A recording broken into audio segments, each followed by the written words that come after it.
Good morning. This is Faith in Our Hometown, brought to you as a community service and sponsored by Mercy Hospital, Joplin. And now, here is your host, Father Jay Friedel. Good morning and welcome back to Faith in Our Hometown. Our hope to have an intelligent and kind conversation among different people of faith and different backgrounds many times about our life here in the Joplin area and how our life is impacted by the various events that occur around the world. This morning my guest is going to be a little bit closer to home than it often is, because my guest is Bishop Edward Rice, who just a few months ago was named the new bishop of the church here, the Catholic Church here in Southern Missouri. And so welcome to you, Bishop Rice. Thank you, Father. Okay. And when we come back, we're going to be talking a little bit about what a bishop is, what a bishop does, how Bishop Rice finds this area, and maybe some of his hopes and dreams for Catholics and, again, all people of goodwill that he as a religious leader might want to encourage us to move toward. So we'll be right back after this Mercy Minute. Stay tuned.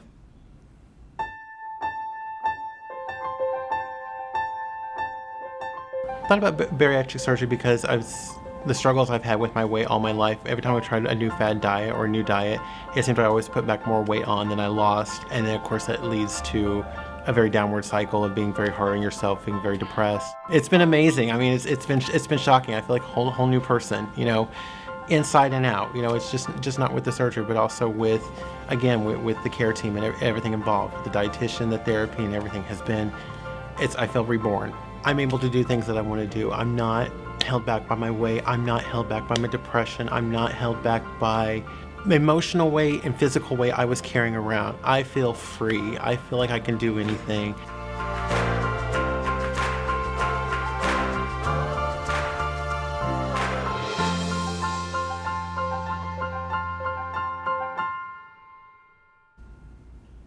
Well, welcome back.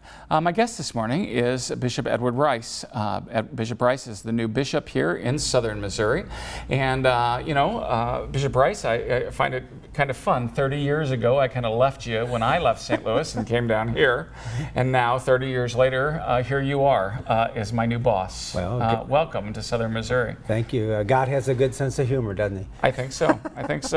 Well, a lot of our viewers would not necessarily know what a bishop is or what a bishop does. So why don't you say a little bit about that, and then we'll kind of talk about maybe what some of your hopes and dreams are for Southern Missouri, at least the Catholics in it.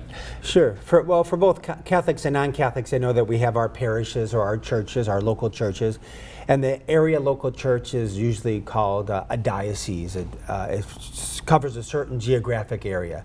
So the Diocese of Springfield, Cape Girardeau is the lower third of the state of Missouri, and there are three other dioceses in the state of Missouri. There's the Archdiocese of St. Louis, there's Springfield, Cape, the Kansas City, St. Joe, and Jefferson City. So each one of those has a bishop who kind of has jurisdiction over the churches that he is in charge of.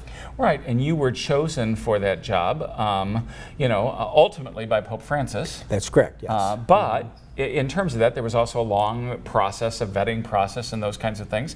And the other thing is that you've been serving for many years as a priest in the Archdiocese of St. Louis. Correct. And then for the last, how many years? 5 years? 5 years. 5 years as the auxiliary bishop there in St. Louis. Yes, because St. Louis is an archdiocese.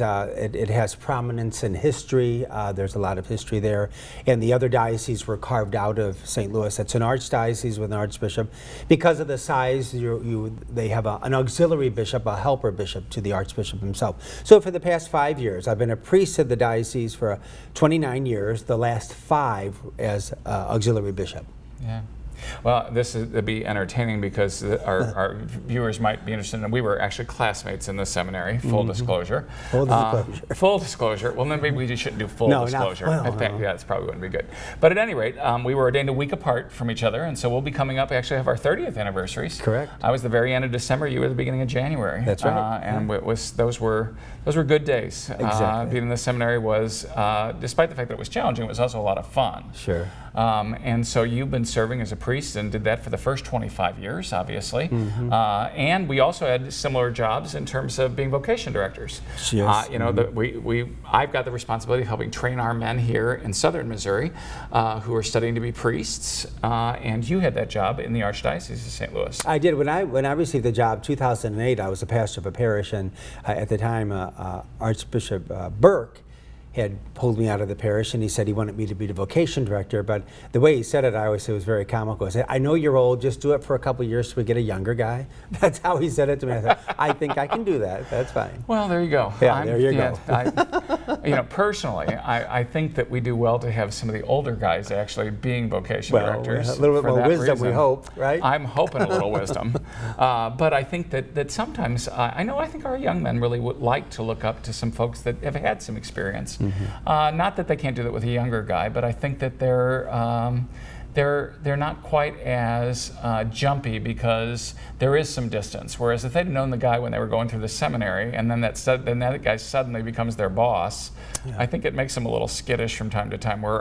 We're old enough that they can look at us and envision us being in charge of them without too much of an issue. Right. Yeah.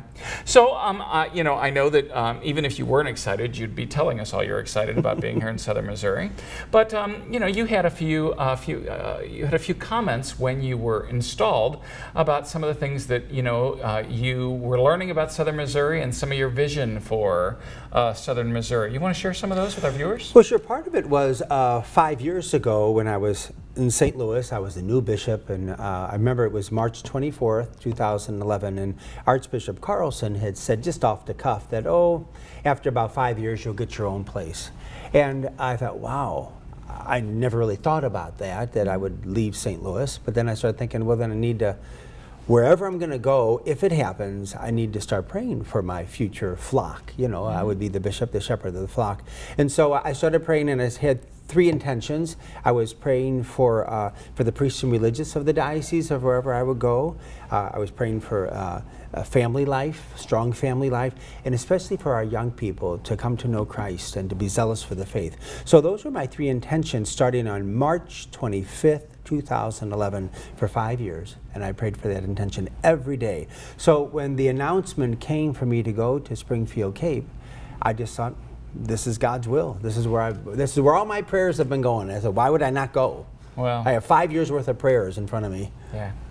And again, having known you all these years, I know you're a man of the right temperament for us. Well, you're really solid. You're middle of the road. You've got a great sense of humor. You love people, and those were some of the things. We were very blessed to have our previous bishop, but as many of our viewers know, Bishop Johnston was called to go up to Kansas City, St. Joe, to work on some things there, and so we'd been praying, obviously, since we'd gotten that word for a new leader, and many of us actually knowing that you were in the vicinity, we're kind of hoping that you would be on the short list. And so we're glad that not only were you on the short list, but you actually made it to the top of the list. There you go. Which is a good thing. And at least I'm still willing to say that, even publicly and on television, I'll where pay it's you recorded. Later. Yeah. It's no problem. It's all good.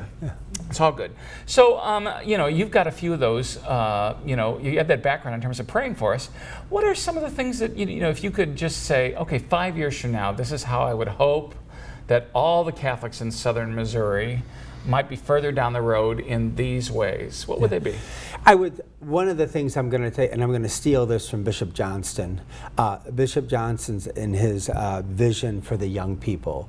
One of the priests shared this with me at our first Presbyteral Council that I had last week. He said it was Bishop Johnston's hope that every teenage Catholic in our parishes would have, before they left high school, would have a good, solid retreat experience. And I thought, that if I could somehow lead us into making that happen in all of our parishes. We have 66 parishes in the southern part of Missouri, plus our 18 missions. We can't forget them. And then we have a couple of chapels. But in the mission parish and in the parishes, if we could get our young people to get a good, solid retreat experience, I think that would be a phenomenal goal. Now, retreats in our Catholic way of looking at those things retreats are some of those, let's go away and spend a little bit of special time with the Lord. So it really is a retreat in a very real sense of the word. Exactly. You retreat from the world just a little bit so that you can spend a little bit more time with God. So you're just talking about making sure that all of our young people have time to spend some time in quiet and prayer, reflection, being led through that in a certain way, but that will give them a kind of a, if you will, a mountaintop experience or one of those life moments where they can consider certain things that they might not if they didn't take the time away in order to do that. Well, we all know so many of the Catholic Church and the Protestant churches, mainline Protestant churches, we have a tough time attracting the young people and keeping the young people. So how are we going to do that? And I think part of that is creating the opportunity for them to encounter our Lord. There's that statistic that if you haven't reached them by the time they reach in their early 20s, you've lost them. Mm-hmm. And so we need to do everything that we can to let them understand what they encounter in our sacramental system, and so I think that was a great vision that Bishop Johnston had, that, we need to focus on the youth. John Paul II said one time years ago, St. John Paul II, he said, don't let anyone call the youth the future of the church. The youth have something to offer the church now, and so we need to invite them, don't wait till later. If we wait till later, it's too late. Right. And I do think, I think back to my own high school years, two of the most significant moments that I ever had in terms of God that still carry me through to these days. One happened on my junior retreat, one happened on my senior retreat, especially my junior retreat. I mean, that was really what I would consider a mystical experience, because at that point in time, I was having an encounter with God that I still to this day can tap into when I'm having one of those less than good days, because we all have those too. Sure. But that experience, and especially at that formative time in my life, I don't doubt the presence of God from that moment, because I was having that encounter with a God that suddenly seemed more tangible to me than he'd ever been at any other point in time. Right. And that was worth hanging on to. Mm-hmm. And and if I can pass those things on to our younger folks, exactly. They've got those things, to carry through the rest of their life. Sure. I know that our young adults, certainly doing campus ministry for all these years, again, many of those mountaintop experiences come from those moments to step away. I know just a few weeks ago, Pope Francis meeting with youth from around the world at World Youth Day. In Poland, doing some of those things. I was fortunate to be there with some of our pilgrims, at that point in time. So, those kind of experiences go a long way. Exactly. And so I think that to be able to do that with our youth would be one thing. One other quick dream here before we get to a break. Anything? I would like to maybe set up some way in which we can look at our parishes and really highlight the best practices.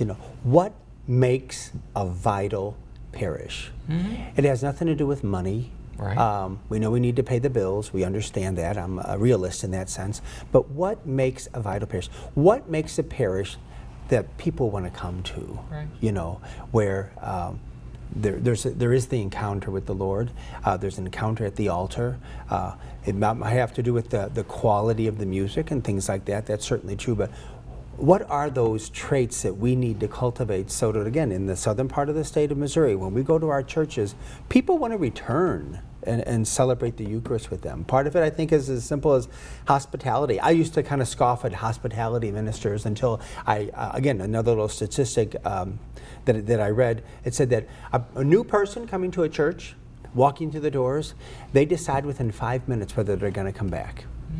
5 minutes whether they're going to come back. And that has to do with whether or not they've been greeted, whether they've been recognized, or they just kind of just crawl into the pew and sink in, So hospitality, greeting, feeling warm and welcome is important. Yeah. And how do we create that in all of our parishes, that when people walk in, they can do that? And it's not just the hello, but it's the tone that we set from there. And then the importance of the liturgy, Yeah. And again, that's our way of praying. Well, we're going to be right back after a short break. My guest this morning is Bishop Edward Rice, so stay tuned. You're watching Faith in Our Hometown on KSN TV, brought to you as a community service and sponsored by Mercy Hospital, Joplin.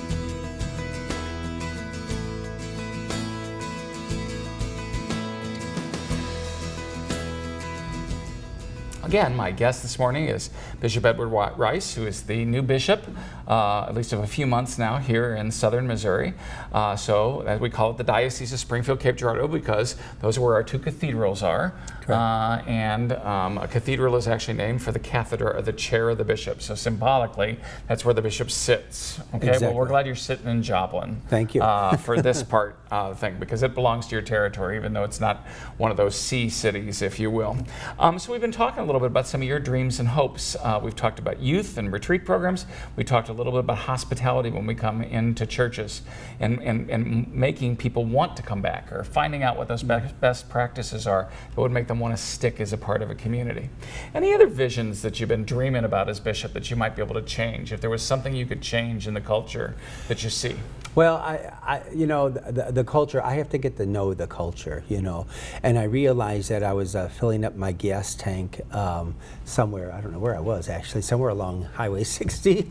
I don't know where I was, but I knew I needed gas, and I'm filling up gas, and on the side of the gas, they were advertising fried gizzards are now available. And I thought, okay, I'm not in St. Louis anymore. Oh, no, I'm in a place where fried gizzards are a good thing. And so I just realized I don't know the culture. Yeah. There's only a 3-hour difference between St. Louis and Cape or Springfield, and so I need to get to know, and it would be interesting. I'm going to do this road rally. Bishop Johnston did it last year, where he set aside 17 days to visit all the parishes. I've done the same thing. It's going to start in the middle of August, and I think that's when I'll be able to kind of hear from the people themselves and talk to them and say, what is your vision? I do know this, the people are so excited to have a new bishop. I attribute that to the fact that they loved Bishop Johnson, they loved Bishop Liebrecht, and so I'm going to kind of ride that wave for as long as I can.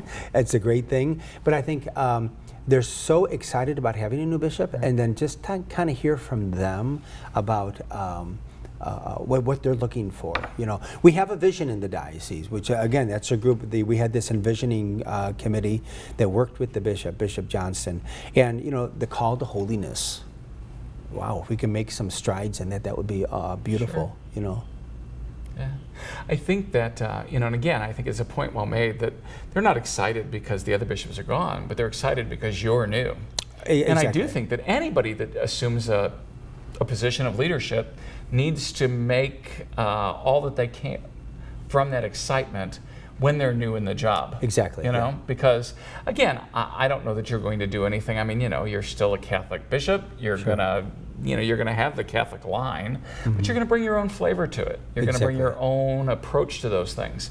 And I think that that's gonna be palpable because again, you fortunately, for both of you, Bishop Johnston, your immediate successor, and Bishop Liebrecht, his immediate successor, you've all three got very, very different personalities. Right. And I think that that's the beauty of a change in leadership from time to time. Yeah, people said I'm the charming one of the three. Oh, that's nice. I'm going to go with that one. Yeah. I like that. Yeah. Yeah.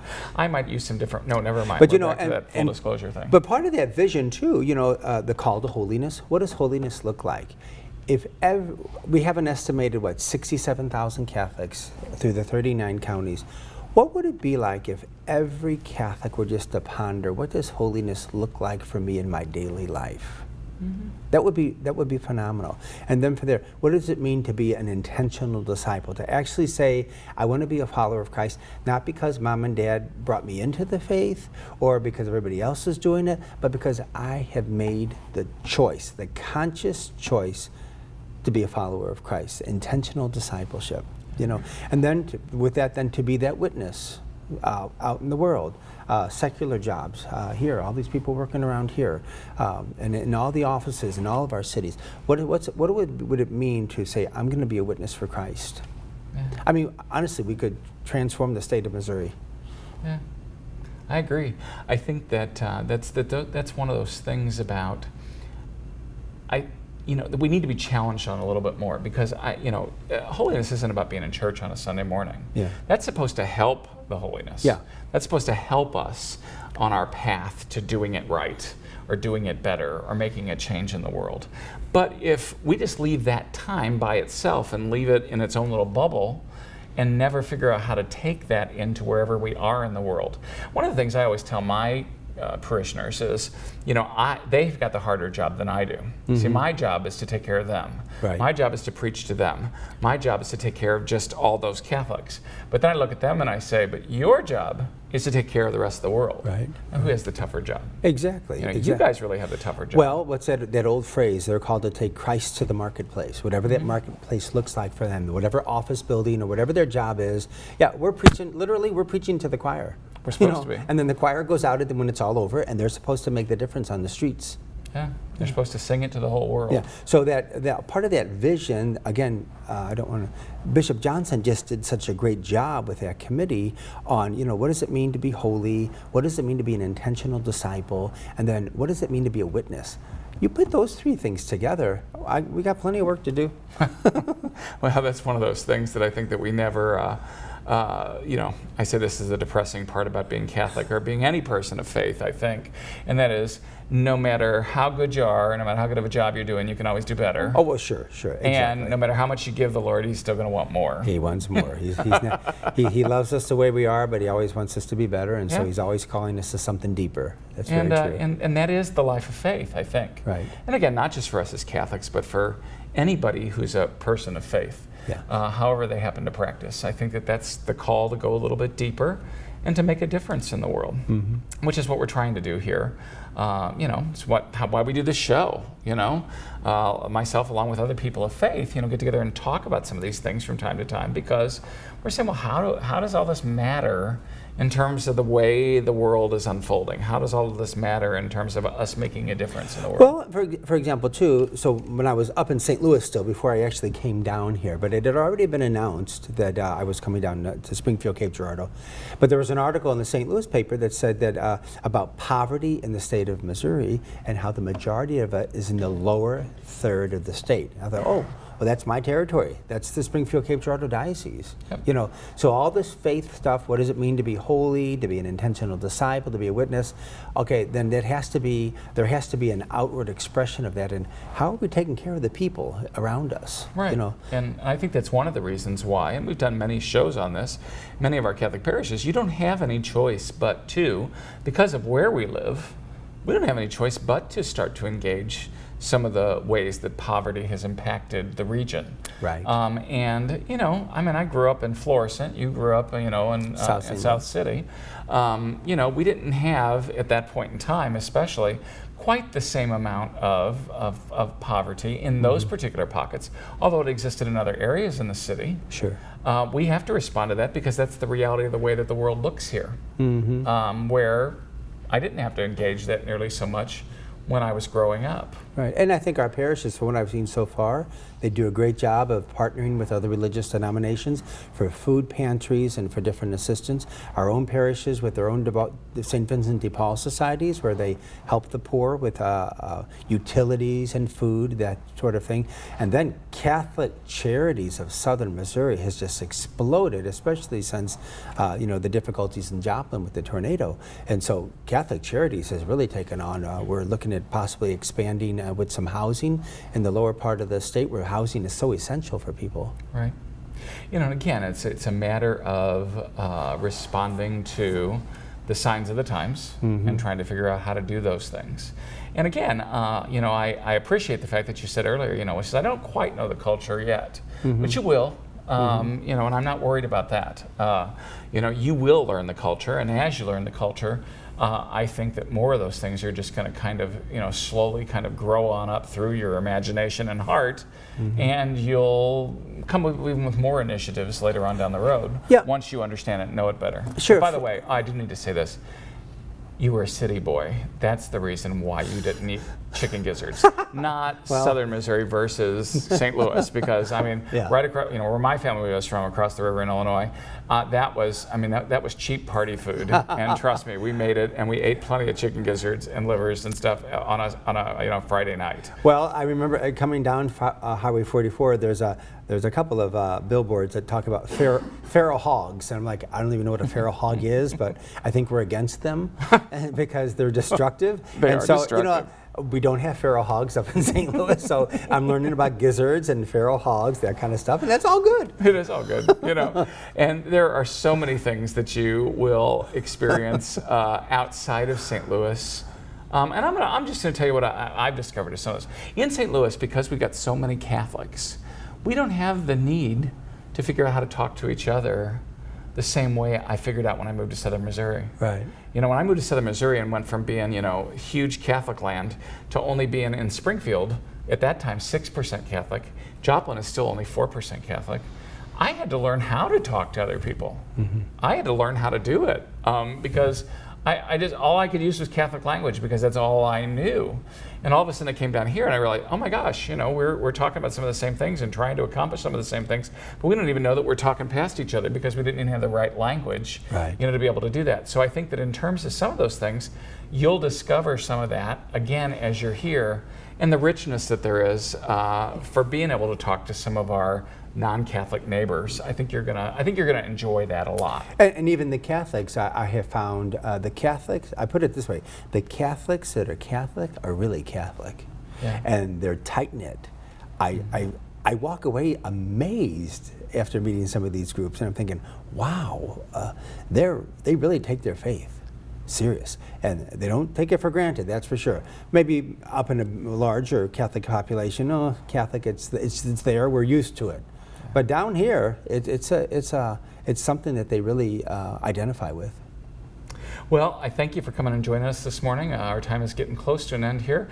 We're going to be right back after this Mercy Minute. Stay tuned.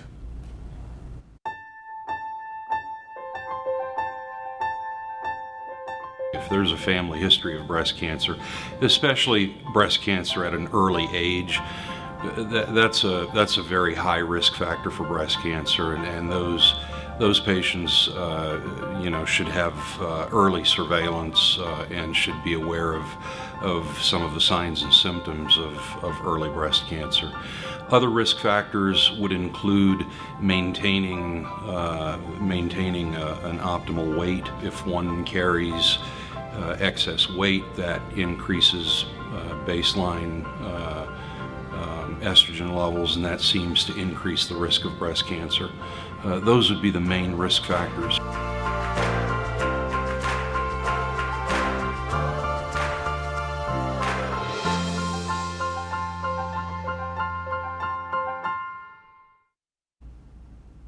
Well, thanks for joining us this morning for Faith in Our Hometown. My guest this morning has been my new boss, Bishop Edward Rice, one of my former classmates. We've known each other since 1982. Isn't that a little scary? Mm-hmm. But we have been talking this morning about his new role as the Catholic leader here in Southern Missouri and learning the culture, learning how to respond to that, some of his hopes and dreams for being able to engage Catholics in this culture to make our society and our world a little bit of a better place.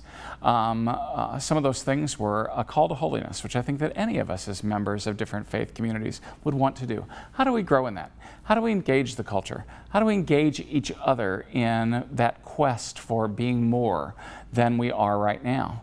That's a challenge for all of us as we continue to try to struggle to live here in the greater Joplin area and try to figure those things out.